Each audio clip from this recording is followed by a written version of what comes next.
बचपन के खजाने में, बचपन के खजाने में वो कितने जमाने थे।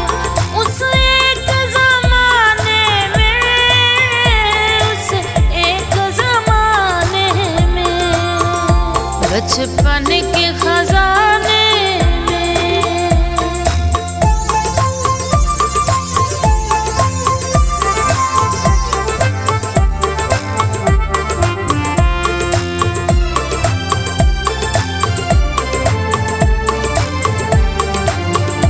एक याद थी बस्ते में, एक याद थी बस्ते में, खो गई जाने कहाँ इस उम्र के रास्ते में, इस उम्र के रास्ते में।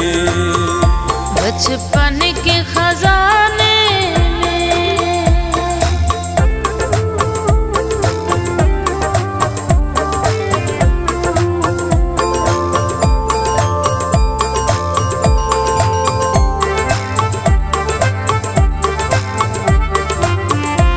चुप का अफसाना था, चुप का अफसाना था, दिल ये हमारा तो,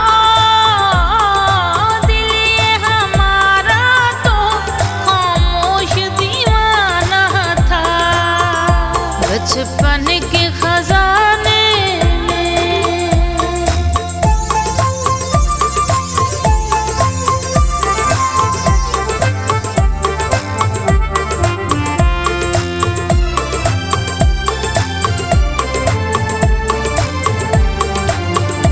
इज़हार ज़रूरी है, इज़हार ज़रूरी है, प्यार अगर हो तो इकरार ज़रूरी है, इकरार ज़रूरी है।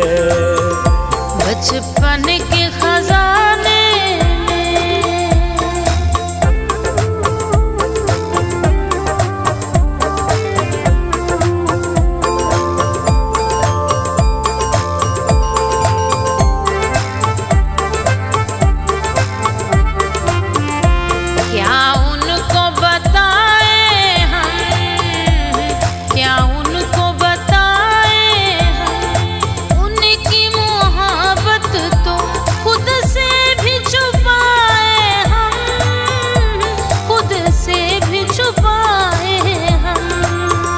बचपन के खजाने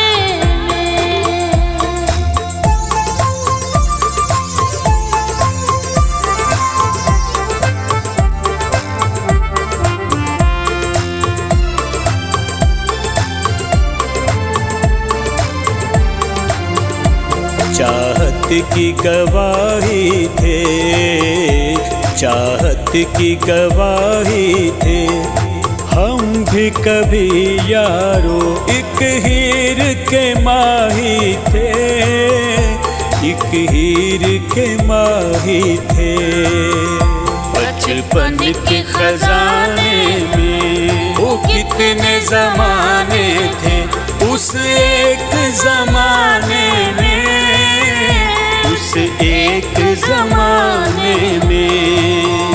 बचपन के खजाने में, बचपन के